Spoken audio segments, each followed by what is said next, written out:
24 breaking news. LDF വിപുലീകരിക്കുമെന്നും പല കക്ഷികളുമായി ചർച്ച നടക്കുമെന്നും മുന്നണി കൺവീനർ TP രാമകൃഷ്ണൻ 24 പറഞ്ഞു. ഇടത് അനുകൂല നിലപാടെടുക്കുന്ന പാർട്ടികൾക്കും ഗ്രൂപ്പുകൾക്കും സ്വാഗതം.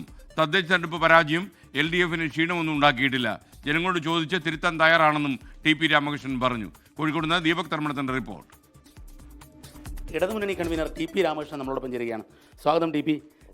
ഏറ്റവും പ്രധാനപ്പെട്ട കാര്യം, ഇടതുമുന്നണിക്ക് തദ്ദേശ തെരഞ്ഞെടുപ്പിൽ ഒരു വലിയ പരാജയമുണ്ടായി എന്ന വിലയിരുത്തലിനിടയിലാണ് അടുത്ത തെരഞ്ഞെടുപ്പിന് വേണ്ടി തയ്യാറെടുപ്പ്.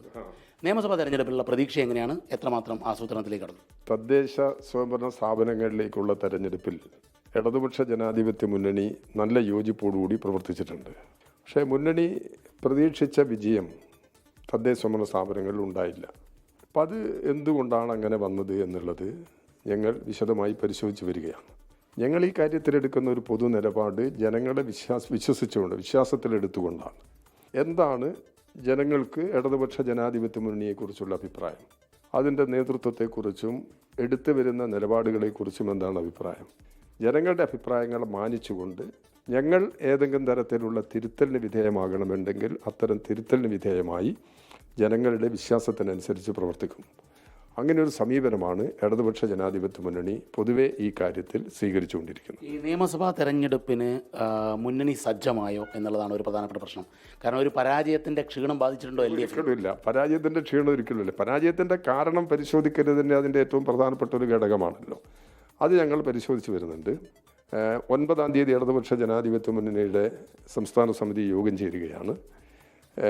ഏത് ഘട്ടങ്ങളിലും തെരഞ്ഞെടുപ്പിനെ നേരിടത്തക്ക നിലയിലുള്ള സംഘടനാ സംവിധാനമാണ് ഇടതുപക്ഷ ജനാധിപത്യ മുന്നണിക്കകത്തുള്ളത്. ഒരു ആശങ്കയും അക്കാര്യത്തിൽ ഞങ്ങൾക്കില്ല. വളരെ സജീവമായിട്ട് ഞങ്ങൾ മുമ്പോട്ട്. ഒരു കാര്യം നേരത്തെ തന്നെ ഞാൻ പറഞ്ഞു വെച്ചിട്ടുണ്ട്. ഇടതുപക്ഷ ജനാധിപത്യ മുന്നണിയുടെ അടിത്തറ വിപുലീകരിക്കാനാണ് ഞങ്ങൾ ശ്രമിക്കുന്നത്.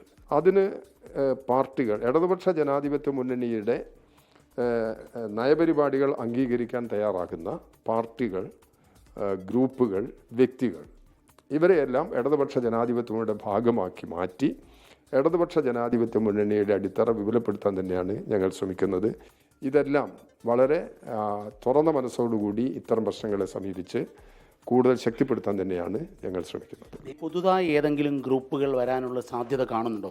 കാരണം TP വെറുതെ പറയില്ല, LDF കൺവീനർ പറയുമ്പോൾ യാഥാർത്ഥ്യമാകും. അതിലെന്താ പ്രശ്നം എന്ന് പറഞ്ഞാൽ വിവിധ ചർച്ചകൾ നടക്കുന്നുണ്ട്. ആ ചർച്ചകൾ ഇപ്പോൾ ഒരു അവസാന നിലയിലെത്തിയിട്ടില്ല. അത് വരുന്ന മുറയ്ക്ക് ഞങ്ങൾ പിന്നെ അങ്ങനെ ഒരു പ്രത്യേക സാഹചര്യം വന്നു കഴിഞ്ഞാൽ ഞങ്ങൾ ആ കാര്യങ്ങളെല്ലാം പരസ്യപ്പെടുത്തിക്കൊണ്ട് തന്നെ ഉള്ള നിലപാടിലേക്ക് പോകും. ഇടത് ഭരണ തുടർച്ച, അത് തുടർ ഭരണത്തിൽ നിന്നും തുടർച്ചയായ ഭരണത്തിലേക്ക് പോകാനുള്ള സാധ്യതയുണ്ടോ ഈ ഘട്ടത്തിൽ? തീർച്ചയായിട്ടും ഞങ്ങൾ നേരത്തെ തന്നെ വ്യക്തമാക്കിയിട്ടുള്ളതാണ്. കേരളം നടപ്പിലാക്കിയിട്ടുള്ള അഭൂതപൂർവമായ വികസന പ്രവർത്തനങ്ങൾ, ജനക്ഷേമ നടപടികൾ, ഇതിന് സമാനതകളില്ല. ഒരു ഭരണരംഗത്തുണ്ടായിട്ടില്ല. ഇന്ത്യയിൽ ഒരു സംസ്ഥാനത്തും ഇല്ലാത്ത നിലയിൽ കേരളം ഈ മേഖലകളിൽ മുന്നോട്ട് പോയിട്ടുണ്ട്. Thank you. വളരെ കൃത്യമായി തന്നെ ഇടതുമുന്നണി കൺവീനർ ഇടതു ഭരണ തുടർച്ച ഉണ്ടാകുമെന്ന പ്രതീക്ഷ തന്നെയാണ് പങ്കുവയ്ക്കുന്നത്. ക്യാമറമാൻ രാജേഷ് വളരിക്കൊണ്ടിനൊപ്പം ദീപക് ധർമ്മടം, 24. ലോകത്തെവിടെയായാലും ഏത് സമയത്തും 24 വാർത്തകളും ഓഗ്മെന്റഡ് റിയാലിറ്റി പാക്കേജുകളും എക്സ്പ്ലെയിനറുകളും വിശദമായി കാണാൻ ഞങ്ങളുടെ YouTube ചാനൽ നിങ്ങൾക്ക് സബ്സ്ക്രൈബ് ചെയ്യാം.